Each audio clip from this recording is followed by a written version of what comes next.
আসসালামু আলাইকুম সুপ্রিয় শিক্ষার্থী ও সম্মানিত অভিভাবকবৃন্দ এবং আজকের ক্লাসে অংশগ্রহণকারী সকলকে জানাই বিরামপুর আইসিটি স্কুল শিক্ষা ও গবেষণা শাখার পক্ষ থেকে অনেক অনেক শুভেচ্ছা। সুপ্রিয় শিক্ষার্থী বন্ধুরা, তোমরা জানো আমরা ক্লাসগুলো নিয়মিতভাবে বিভিন্ন টিভি কেবলের মাধ্যমে কেবল অপারেটরের মাধ্যমে আমাদের এই ক্লাসগুলো সরাসরি সম্প্রচার করার চেষ্টা করছি শুধুমাত্র তোমাদের সুবিধার্থে, যেন তোমরা বাসায় বসে এই ক্লাসগুলো করতে পারো। তোমরা যদি চাও কোনো কারণে যদি ক্লাসগুলো মিস করে থাকো তাহলে আমাদের ক্লাসগুলো আমাদের স্কুলের ফেসবুক পেজেও পেয়ে যাবে, অথবা আমাদের স্কুলের ইউটিউব চ্যানেলে গেলেও তোমরা এই ক্লাসগুলো পাবে। আমাদের স্কুলের ইউটিউব চ্যানেল এবং ফেসবুক চ্যানেলটি ফেসবুক পেজটি খুঁজে পাওয়ার জন্য তোমাকে লিখতে হবে বিরামপুর আইসিটি স্কুল বাংলায় অথবা ইংরেজিতে।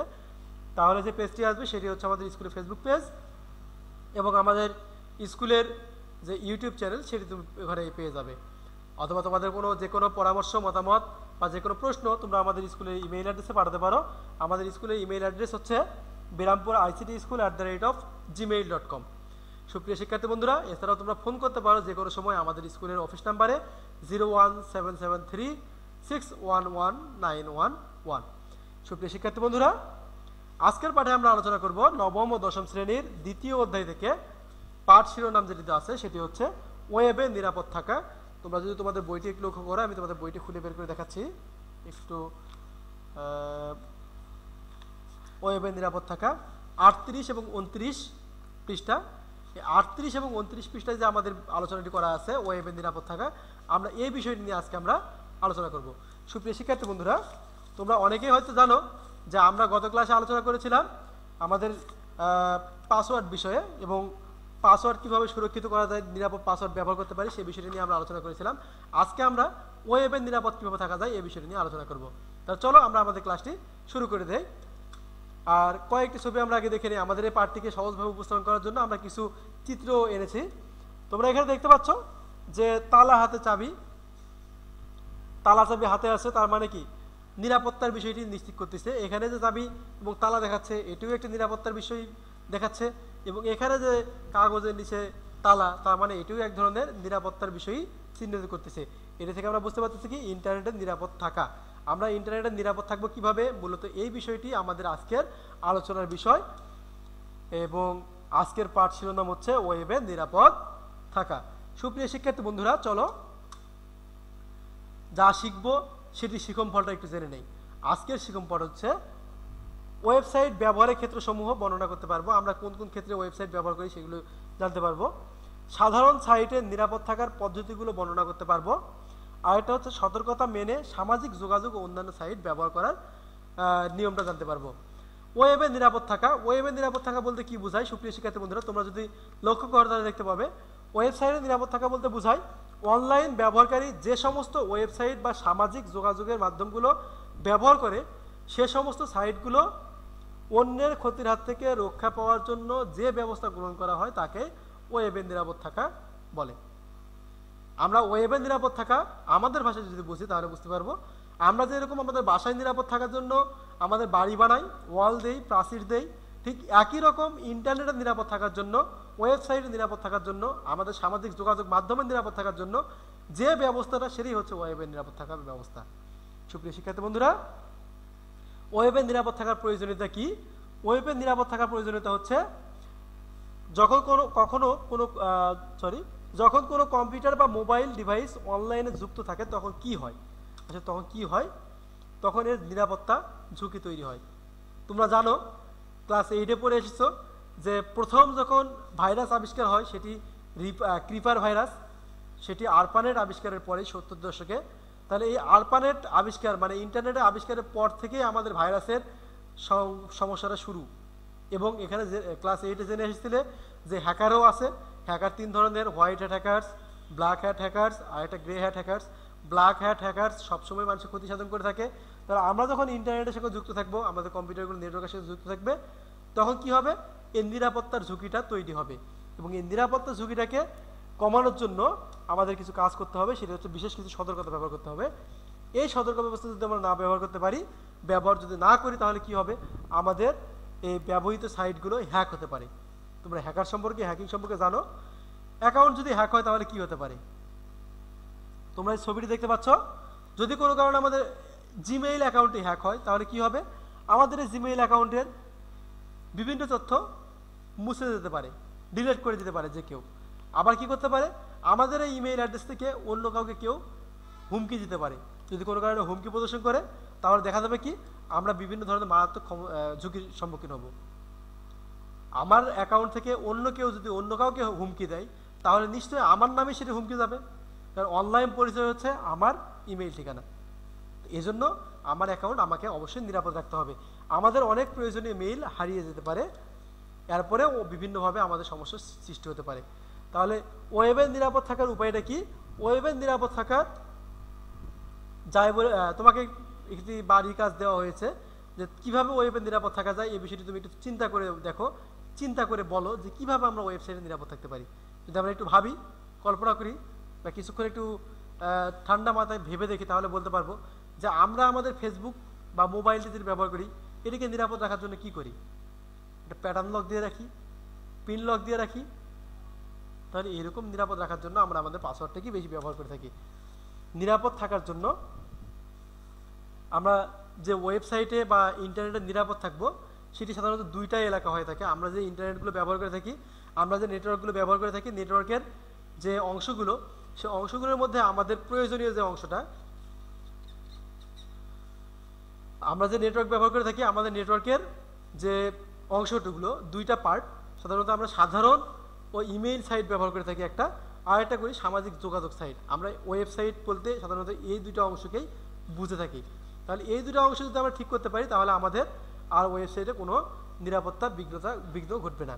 তো সুপ্রিয় শিক্ষার্থী বন্ধুরা, আমরা প্রথম অংশটি আজকে এখন জানবো সাধারণ ও ইমেইল সাইট। তাহলে চলো দেখি সাধারণ ও ইমেইল সাইট আমরা কীভাবে নিরাপদ থাকতে পারি। একটা সহজ পাসওয়ার্ড ব্যবহার না করা। আমি এখানে কিছু পাসওয়ার্ডের নমুনা দিয়েছি ছবির মাধ্যমে। 1 নাম্বার 1 থেকে 6 পর্যন্ত, তার অথবা পাসওয়ার্ডকে পাসওয়ার্ড হিসেবে 1 থেকে 8 পর্যন্ত, কিবোর্ডে সবার উপরে QWERTY অথবা ABC 1 2 3 ও 1 থেকে 9 পর্যন্ত, 6টা 1 থেকে 7 পর্যন্ত, আই লাভ ইউ, তারপর অ্যাডোবি 1 2 3, এরকম বিভিন্ন ধরনের পাসওয়ার্ড। এই ধরনের সহজ পাসওয়ার্ডগুলো ব্যবহার করা একেবারেই যাবে না, কারণ এই পাসওয়ার্ডগুলো যদি তুমি ব্যবহার করো তাহলে তোমার অ্যাকাউন্টটি একেবারে অরক্ষিত, কোনোভাবে এটি সুরক্ষিত নয়। সুপ্রিয় শিক্ষার্থী বন্ধুরা, আর কি করতে হবে? নিয়মিত পাসওয়ার্ড পরিবর্তনের অভ্যাস গড়ে তুলতে হবে। নিয়মিত পাসওয়ার্ড পরিবর্তন যদি আমরা করতে পারি তাহলে আমাদের পাসওয়ার্ডটি যত সহজ হোক, যেমনটাই হোক না কেন, যে কেউ এটিতে অনুপ্রবেশ করতে পারবে না। সুপ্রিয় শিক্ষার্থী বন্ধুরা, এরপরে আমরা করতে পারি, বর্তমানে বিভিন্ন ওয়েবসাইট আমাদের 2 স্টেপ ভেরিফিকেশনের ব্যবস্থা দিচ্ছে। তোমরা জানো, হয়তো অনেকেই জানো না, ফেসবুক অ্যাকাউন্টে লগ ইন করতে গেলে এখন পাসওয়ার্ডের পরে মোবাইলে একটি ভেরিফিকেশন কোড দিয়ে তারপর লগ ইন করতে হয়। অনেকে এটি অ্যাক্টিভ করে দেয়নি, যার কারণে লাগে না। সাধারণত জিমেইলের ক্ষেত্রেও এটি অনেকে ব্যবহার করে থাকে 2 স্টেপ ভেরিফিকেশন।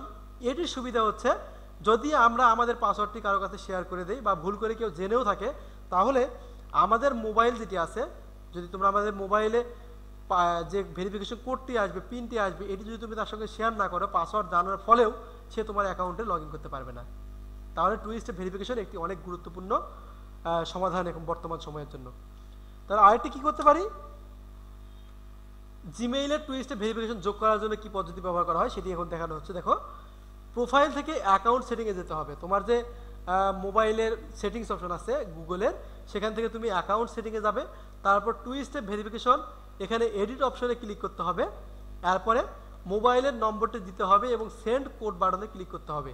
তোমার মোবাইল নাম্বার দেওয়ার পরে যখন তুমি সেন্ড বাটনে ক্লিক করবে তখন তোমার মোবাইলে একটি কোড আসবে, সেই কোডটি বসিয়ে 2 স্টেপ ভেরিফিকেশন এই অংশটি অন করে দিতে হবে। তাহলে কি হবে?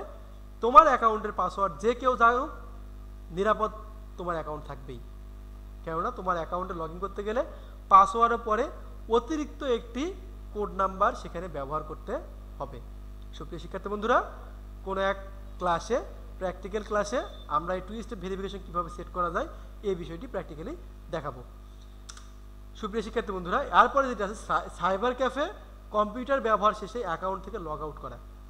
অনেকে এটি করে না, মনের ভুলে হোক বা ইচ্ছাকৃতভাবেই হোক, যে অচেনা কোনো জায়গায় বসেছি, আমার অ্যাকাউন্ট দেখে কী করবে। এই কাজটি কখনোই করা যাবে না। সাইবার অ্যাকাউন্টে বসে, সাইবার ক্যাফেতে বসে তোমার কাজ শেষে তোমাকে অবশ্যই তোমার অ্যাকাউন্টটি লগ আউট করে দিতে হবে। তুমি যদি তোমার অ্যাকাউন্টে লগ আউট না করো তাহলে তোমার অ্যাকাউন্টে যে কেউ প্রবেশ করে তোমার যে কোনো ক্ষতি করতে পারে। সুপ্রিয় শিক্ষার্থী বন্ধুরা, এছাড়াও যেটি করতে হবে, কিছু প্রোগ্রাম ওয়েব ব্রাউজারে কুকিজ ব্যবহার করে ব্যবহারকারী তথ্য অন্যত্র পাঠিয়ে দিতে পারে। এই বানানটি ভুল হয়েছে, অত্র লেখা আছে, এটি অন্যত্র হবে। কিছু প্রোগ্রাম আছে আমরা ব্রাউজারে আমাদের সুবিধা মতো কিছু অ্যাড-অনস যোগ করে নেই, কিছু প্লাগইনস যোগ করি। এগুলো আমাদের ব্যবহার করা হয় সাধারণত আমাদের উপকারের জন্য, আমাদের কাজকে সহজ করার জন্য। এরকম বিভিন্ন ধরনের অ্যাড-অনস যোগ করার সময় কিছু কিছু প্রোগ্রাম আছে যেগুলো আমাদের কম্পিউটারের কুকিজগুলো সংরক্ষণ করে এবং কুকিজ ব্যবহার করে আমাদের কম্পিউটারের ব্রাউজারে যে তথ্যগুলো সংরক্ষণ করা থাকে, যে ব্রাউজার হিস্টোরিগুলো জমা, ব্রাউজার যে আমার ব্রাউজিং হিস্টোরিগুলো জমা থাকে, এগুলো আপনা আপনি লিক আউট করে দেয় অন্যজনকে। এই যে পারমিশনগুলো দেওয়ার সময় আমাদেরকে অবশ্যই সতর্ক থাকতে হবে এবং সেগুলো ইনস্টল করার সময় ভেবে দেখতে হবে। সব ওয়েবসাইটে ব্যবহারকারী তথ্য না দেওয়া। অনেকে বোকার মতো যেখানে ইমেইল ঠিকানা চাই সেখানে ইমেইল অ্যাড্রেস দিয়ে দেয়। যেখানেই বলা হয় যে তোমার নাম লিখো, তোমার ওয়েবসাইট ঠিকানা লেখো, তোমার বাসা লেখো, তোমার ডিটেইলস লেখো, তোমার ফোন নাম্বার দাও, সঙ্গে সঙ্গে আমরা দিয়ে সেন্ড করে দেই। এগুলো দেওয়া আমাদের জন্য হুমকি স্বরূপ। অনলাইনে না জেনে না বুঝে কোনো জায়গায় নিজের ইমেইল ঠিকানা ব্যবহার করা যাবে না, নিজের ফোন নাম্বার ইউজ করা যাবে না। এরপর এটি হচ্ছে সামাজিক যোগাযোগ সাইট। আমরা জানলাম যে সাধারণ সাইটে আমরা কিভাবে নিরাপদ থাকতে পারি এই বিষয়টি। এখন জানবো সামাজিক যোগাযোগ সাইটে আমরা কিভাবে নিরাপদ থাকতে পারি। সামাজিক যোগাযোগ সাইট বলতে ফেসবুক হতে পারে, টুইটার হতে পারে, ইনস্টাগ্রাম হতে পারে, অথবা ভাইবার, ইমো, যে কোনোটা হতে পারে। এগুলোতে নিরাপদ থাকার জন্য আমাদেরকে যেটি করতে হবে সেটি হচ্ছে কাউকে বন্ধু বানানোর আগে তার সম্পর্কে নিশ্চিত হওয়া। আমরা এখন ফেসবুক অ্যাকাউন্ট খোলার পরে, টুইটার অ্যাকাউন্ট খোলার পরে চোখ বন্ধ করে কোনো কিছু না ভেবে একের পর এক বন্ধু যারাই রিকোয়েস্ট পাঠায় তাদেরকে অ্যাকসেপ্ট করি, যারাই রিকোয়েস্ট পাঠায় তাদেরকে অ্যাকসেপ্ট করি। এটা কখনোই সঠিক না, এটা আমাদের জন্য হুমকি স্বরূপ। তুমি যাকে জানো না কেন তুমি তাকে তোমার বাসায় ইনভাইট করবে? তোমার বাসায় যদি অপরিচিত কেউ আসে তুমি কি তাকে থাকতে দিবে? তুমি কি তাকে বন্ধু হিসেবে গ্রহণ করবে? হ্যাঁ, তোমার যদি পরিচিত হয়, অন্য কোনো নামেও হয়, তাহলে তুমি তাকে অ্যাকসেপ্ট করতেই পারো। কাউকে বন্ধু বানানোর সময় আগে তার সম্পর্কে নিশ্চিত জানতে হবে, তারপরে তাকে বন্ধু বানাতে হবে। তাহলে আমরা অনলাইনেও নিরাপদ থাকতে পারবো। এরপরে খুবই ব্যক্তিগত ছবি ফেসবুকে প্রকাশ করা থেকে বিরত থাকা। বর্তমান সময়ে সব থেকে একটি বাজে কাজ যে ব্যক্তিগত ছবি ফেসবুকে শেয়ার করা। কোথায় আছি, কি করছি, আমরা কোনো জায়গায় ভ্রমণে গেছি, একটি জায়গায় ঘুরতে গিয়ে আমাদের লোকেশন অন করে আমাদের সেই জায়গার ছবিটি আমরা শেয়ার করতেছি। এটা অনেকেই করে বোকার মতো। অনেকে দেখা যায় journey by boat, journey by train, Birampur to Rajshahi, Birampur to Dhaka. তোমার অবস্থান, তুমি কোথায় আসো সেটি অন্যকে জানানোর প্রয়োজন কি?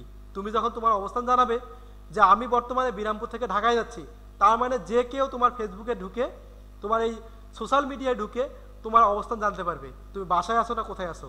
তাহলে তোমার অবস্থান যদি তোমার শত্রুপক্ষ জানতে পারে, তোমার ক্ষতি করতে চায় এরকম কোনো ব্যক্তি জানতে পারে, তাহলে কি তোমার জন্য সেটি উপকারী, নিরাপদ? তুমি চাইলে তুমি পিকনিকে গেছো, ঘুরতে গেছো, বন্ধুদের সঙ্গে অনেক আড্ডা দিচ্ছ, মজা করছো, সেই জায়গার ছবি তুমি শেয়ার করে দিলে সঙ্গে সঙ্গে যে বর্তমানে আমরা রংপুরে আছি, বর্তমানে আমরা ঢাকা চিড়িয়াখানায় আছি।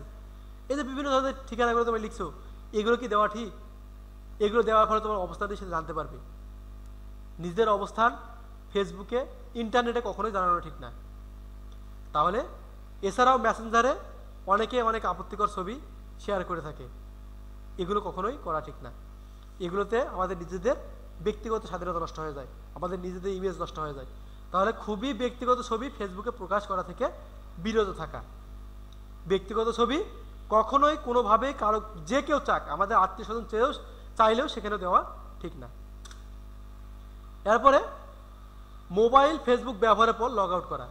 যখন আমরা মোবাইলে ফেসবুক ব্যবহার করব তখন অবশ্যই সেটাকে আমরা লগ আউট করে দেবো। শুধুমাত্র ফেসবুক না, যে কোনো অ্যাকাউন্টে লগ ইন করলে সেটাকে আমরা লগ আউট করে দেবো। আমরা আমাদের এখন বর্তমানে আমাদের নিজস্ব ফোনটাকে লগ আউট করি না, বিভিন্ন ধরনের সিকিউরিটি অ্যাপস ব্যবহার করি, তার কারণে লগ আউট করার প্রয়োজন হয় না। কিন্তু যদি কোনো বন্ধুর অ্যাকাউন্টে, বন্ধুর ফোনে আমরা লগ ইন করি, এটিকে অবশ্যই লগ আউট করতে হবে।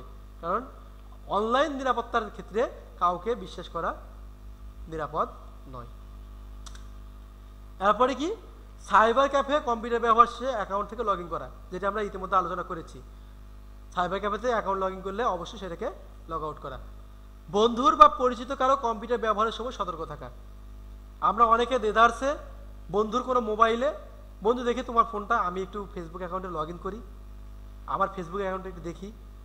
এই যে তুমি না বুঝে বোকার মতো তোমার বন্ধুর অ্যাকাউন্ট, তোমার ফোন থাকা সত্ত্বেও তুমি তোমার বন্ধুর মোবাইলে লগ ইন করলে অনেক সময় পাসওয়ার্ড পর্যন্ত সেভ করে দাও তোমার অজান্তেই। তুমি জানোই না যে তোমার অ্যাকাউন্টে তোমার হচ্ছে তুমি যে তোমার অ্যাকাউন্টে লগ ইন করেছো সেটি তার ফোনে সেভ হয়ে আছে পাসওয়ার্ডটি।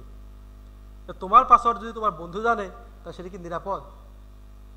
সুপ্রিয় শিক্ষার্থী বন্ধুরা, এটি কখনোই করা যাবে না। বন্ধুর বা পরিচিত যে কারো কম্পিউটার ব্যবহার করি না কেন, সে সময় যে কোনো যে ব্রাউজার ব্যবহার করি অথবা যে কোনো সাইটে ব্রাউজ করি, সামাজিক যে কোনো সাইট, তখন আমাদেরকে সতর্ক থাকতে হবে।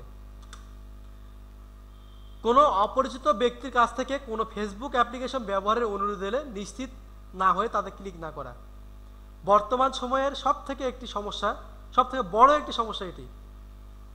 অনেকে এই যে ফেসবুকে বিভিন্ন ধরনের তোমার ভাগ্য কি বলে, তোমার ভবিষ্যতে কি আছে, তোমার সব থেকে ভালো বন্ধু কোনটি, কেমন কাটবে তোমার আজকের দিনটি, তোমার রাশিফল চেক করো, এই যে ফটো ল্যাব, বিভিন্ন গেমসকে অ্যাপ্লিকেশনে পারমিশন দেওয়া বর্তমান সময়ে সব থেকে ঝুঁকির বিষয়। এটা কয়েকদিন আগে রিপোর্ট হলো পত্রিকায় যে মার্কিন গোয়েন্দা সংস্থার কাছে আমাদের তথ্যগুলো চলে গেছে। বিভিন্ন ফটো ল্যাবের কাছে ফটো ল্যাব নামে যে অ্যাপসটা ব্যবহার করে তাদের ব্যাকগ্রাউন্ড পরিবর্তন করতেছে, এই যে স্টাইলের ছবি দিচ্ছে ফেসবুকে, এটি করার জন্য কি করতে হচ্ছে, ফেসবুক অ্যাকাউন্ট থেকে এরকম পারমিশন দিতে হচ্ছে। আমরা অজান্তে কি তারা পারমিশন দিচ্ছে আমরা সেটা দেখতেছিও না, শখের বসে, আনন্দের কৌতূহলের বসে আমরা এটাকে অ্যালাউ করে দিচ্ছি, ওকে করে দিচ্ছি। আমাদের ব্যক্তিগত সকল তথ্য, আমাদের ফোন নাম্বার থেকে শুরু করে আমাদের ফেসবুকের যাবতীয় ডাটা তারা সেখান থেকে নিতে পারে। তুমি কি চাইলে তোমার বন্ধুকে তোমার ফেসবুকের ডাটা দিয়ে দিবা? অপরিচিত কাউকে তোমার টুইটারের ডাটা দিয়ে দিবে? যদি এখানে না দাও তাহলে তোমার অপরিচিত কোনো একটি অ্যাপসকে কেন পারমিশন দাও? বড়রাও অনেক সময় ভুলটি করে থাকে।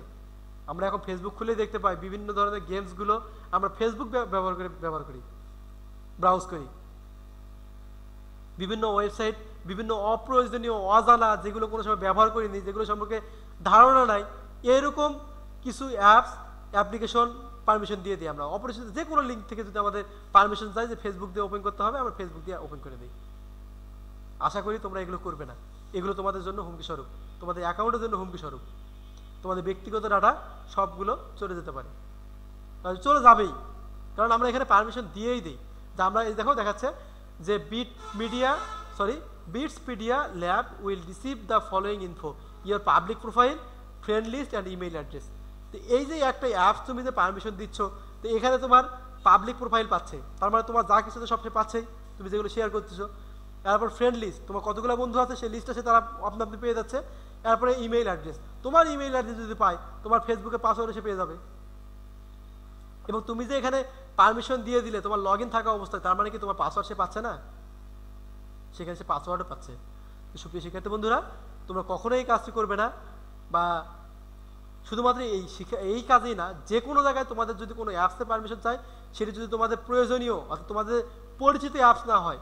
ফটো ল্যাব সকলেই পরিচিত, আমাদের পরিচিত, কিন্তু পরিচিত মানে কি, আমরা কি এটা সরাসরি সময় জানি, আগে থেকে দেখছিলাম কখনো যে এরা পারমিশন করে দিচ্ছে কেন? সুন্দর একটা ব্যাকগ্রাউন্ড দিয়ে দিল মানে কি আমরা আমাদের সকল পারমিশন দিয়ে দিব? এটি সম্পর্কে সতর্ক থাকতে হবে, এটি করা যাবে না। এরপরটি হচ্ছে বয়স উপযোগী সাইট। সুপ্রিয় শিক্ষার্থী বন্ধুরা, বয়স উপযোগী সাইট ব্যবহার করতে হবে। ইন্টারনেটে নিরাপদ থাকার জন্য এটি একটি অনেক গুরুত্বপূর্ণ দিক। অনেকে জেনে না বুঝে, না জেনে, তোমাদের যদি একটি সহজ উদাহরণ দেওয়া যায়, তুমি ক্লাস 6-এ পড়ো। ক্লাস 6-এ পড়া অবস্থায় তুমি যদি অনার্সের কোনো ল্যাবে, ফিজিক্স ল্যাবে যাও বা কেমিস্ট্রি ল্যাবে যাও, তোমাকে সেখানে প্রবেশ করতে দিবে? তুমি কি 12 বছর বয়সে তুমি কোনো ইঞ্জিনিয়ারের রুমে গিয়ে সেখানে এক্সপেরিমেন্ট চালাতে পারবে? নিশ্চয়ই পারবে না। বা তোমার বয়স উপযোগী সেটি নয়। তুমি যে কাজটি করতে যাচ্ছ, তোমার জানার আগ্রহ ভালো, জানা দরকার, তোমার এক্সপেরিমেন্ট করা দরকার, শিক্ষার উদ্দেশ্যে এক্সপেরিমেন্ট করবে, কিন্তু এক্সপেরিমেন্ট করার জন্য তোমার বয়স উপযোগী যেগুলো দরকার সেগুলো করবে। যদি এরকম হয় তোমার যে বয়স, সেই বয়সে যতটুকু দরকার ততটুকু বাইরে তুমি অনেক বেশি করতে যাচ্ছ, তোমার বয়সে ছাপিয়ে যাচ্ছ। হ্যাঁ, অ্যাডভান্স অনেক কিছু করতে হবে, কিন্তু সেটি তুমি 10 বছর বয়সে থেকে সেটা 35 বছর বয়সের যে কাজগুলো সেগুলো করা যাবে না। তুমি যদি স্টেপ বাই স্টেপ 10 বছরই সেগুলোকে শেষ করতে পারবে, কিন্তু তুমি 10 বছরে থাকা অবস্থায় অনেক কিছু গ্যাপ দিয়ে তুমি 35 বছরে চলে গেলে সেটা তো হবে না। আইজাক নিউটনের আমরা ছবি দেখেছিলাম, ছোট পিচ্ছি, সে অনেক জটিল জটিল অঙ্কের সমাধান করে দেয়। সে তার বয়সে অনেক কিছু দক্ষতা অর্জন করেছে, কিন্তু আমরা দক্ষতা অর্জন না করে তার বয়সে যেতে পারবো না, তার কাজগুলো করতে পারবো না। ঠিক একই রকম ওয়েবসাইট ব্যবহারের ক্ষেত্রেও আমাদেরকে সতর্ক থাকতে হবে, যেগুলো আমাদের বয়স উপযোগী নয় সেগুলোতে না যাওয়া। অনেক ওয়েবসাইট আছে যেগুলো আমাদেরকে আগেই ব্লক করে দিবে, আগেই বলে দিবে যে এগুলো তোমার যে কন্টেন্টগুলো আছে সেগুলো তোমাদের বয়স উপযোগী নয়, এগুলো যাওয়া ঠিক না। ঠিক এরকম কিছু ওয়েবসাইট আমি এখানে দেখিয়েছি। একটা হচ্ছে সায়েন্স ল্যাব, তোমার শেখার উদ্দেশ্যে, যে এগুলো বড়দের ওয়েবসাইট, তোমরা শেখার উদ্দেশ্যে যাবে, কিন্তু এখানে যে এক্সপেরিমেন্টগুলো আছে তোমরা সব কিছু বুঝতে পারবে না। এজন্য তোমাদের শিশুদের জন্য যে সায়েন্স ল্যাব আছে, তোমরা লিখবে সায়েন্স ল্যাব ফর তোমার এজ, তোমার যে এজ আছে তোমরা এইরকম লিখতে পারবে। গুগলে সার্চ দিবে, তোমার কেন সায়েন্স ল্যাব দেখবে না, দেখবে, তখন সার্চ দিবে science lab for class 6, science lab for class 7, science lab for class 9, কিন্তু তুমি তো science lab for class honours level এগুলো লিখবে না। আশা করি তোমরা বুঝতে পেরেছো যে তোমার বয়সের উপযোগী যে সাইটগুলো, তোমার বয়সের যে উপযোগী যে কাজগুলো, সে কাজগুলো তোমরা করবে। আমরা আরেকটা কাজ জানি, আরেকটা জিনিস বুঝি, যে বিল্ডিং যে তৈরি করে, বিল্ডিং তৈরি করার সময় তুমি একটা ইট গাঁথতে পারো, একটা ইট এক জায়গা থেকে নিয়ে অন্য জায়গায় যেতে পারো, তার মানে এমনটা নয় যে তুমি দুইটা ইটকে জোড়া দিয়ে একটা ইটে ওয়াল তৈরি করতে পারো কিন্তু একটা বিল্ডিং তৈরি করতে পারবে, এমনটা কিন্তু নয়। তোমাকে বিল্ডিং তৈরি করার জন্য সে বয়সে পৌঁছাতে হবে, সে বয়স উপযোগী কাজগুলো শিখতে হবে। ঠিক একই রকম ইন্টারনেটে ব্রাউজ করার সময়, ইন্টারনেট ব্যবহারের সময়, ওয়েবসাইটে প্রবেশ করার সময় তুমি যতটুকু জানো বা তোমার বয়স উপযোগী যেগুলো, সেগুলোই ব্যবহার করতে হবে, আর বাইরে যাওয়া যাবে না। শিক্ষার উদ্দেশ্যে তুমি যদি যাও তাহলে দেখা যাবে তুমি অনেক সময় ভুল পথে পরিচালিত হতে পারো। তোমাকে যেটি বোঝানো হয়েছে সেই জিনিসগুলো না বুঝে তুমি অনেক কিছু অন্য কিছু বুঝতে পারো। ক্লাস 6-এর বিজ্ঞান বই আর ইন্টারমিডিয়েটের বিজ্ঞান বই, আমরা যদি ক্লাস 6-এর বাচ্চাকে ইন্টারমিডিয়েটের বিজ্ঞান বই দেই, এইচএসসির বিজ্ঞান বই দেই, তাহলে কিন্তু তারা সেই বিজ্ঞান বই সম্পর্কে কিছু বুঝতে পারবে না। তাকে বোঝার জন্য 6, 7, 8, 9 এগুলো ধাপ পেরিয়ে তারপরে কিন্তু এইচএসসি লেভেলে বইগুলো পড়তে হবে। আশা করি বিষয়টি তোমাদের ক্লিয়ার করতে পেরেছি। বয়স উপযোগী সাইট ব্যবহার করতে হবে। সুপ্রিয় শিক্ষার্থী বন্ধুরা, আজকের এই আলোচনা থেকে যেগুলো বুঝতে পেরেছো, আশা করি অনেক, আমি যতটুকু চেষ্টা করেছি তোমাদেরকে খুব ভালোভাবে বোঝানো। তারপরেও যদি তোমার বুঝতে সমস্যা হয় তাহলে তোমরা আমাদের স্কুলের মোবাইল নাম্বারে সরাসরি ফোন করে অথবা ইমেইলে অথবা ফেসবুকের পেজে ইনবক্সে কমেন্ট করে জানাবে, আমরা সেগুলোকে আরও ক্লিয়ার করার চেষ্টা করব। আজকের আলোচনার উপর কিছু মূল্যায়ন দেই, তোমরা এগুলো প্রশ্নগুলো বাসায় লিখবে এবং সেগুলো সম্পর্কে একটু ধারণা নেবে, এগুলো খাতায় লিখে রাখবে। ওয়েবে নিরাপদ থাকা বলতে কি বোঝায়? সাধারণ ও ইমেইল সাইটে নিরাপত্তার প্রয়োজন কেন? সাইবার ক্যাফে কম্পিউটার ব্যবহারের পর কি করা প্রয়োজন? সাইবার ক্যাফেতে কম্পিউটার ব্যবহারের পর কি করা প্রয়োজন? ওয়েবে নিরাপদ থাকার কয়টি সাইট বর্ণিত হয়েছে? ওয়েবে নিরাপদ থাকার 2টি সাইট বর্ণিত হয়েছে। তোমাদের বইটি যদি তোমরা দেখো এবং ক্লাসটি যদি মনোযোগ সহকারে দেখে থাকো, আশা করি তোমরা প্রশ্নগুলো উত্তর দিতে পারবে। সুপ্রিয় শিক্ষার্থী বন্ধুরা, আমাদের প্রতিটি মুহূর্ত হয়ে ওঠে ফুলের মতো, এবং সকলে আমরা আল্লাহর কাছে করজোরে মিনতি করি, আল্লাহর কাছে খালেজ দিলে দোয়া করি, হে আল্লাহ তুমি আমাদেরকে আবারও সেই সুস্থ স্বাভাবিক জীবনে ফিরিয়ে দাও, আবারও সেই ক্লাসে বসে সবাইকে একসঙ্গে ক্লাস করার মতো একটি পরিবেশ তৈরি করে দাও, গোটা পৃথিবীকে তুমি আবার সে আগের মতো করে দাও। সুপ্রিয় শিক্ষার্থী বন্ধুরা, সকলে সুস্বাস্থ্য কামনা করে, দীর্ঘায়ু কামনা করে, সকলেকে দোয়া করে এবং সকলের কাছ থেকে দোয়া চেয়ে আমি আজকের ক্লাস এখানে শেষ করছি। আসসালামু আলাইকুম।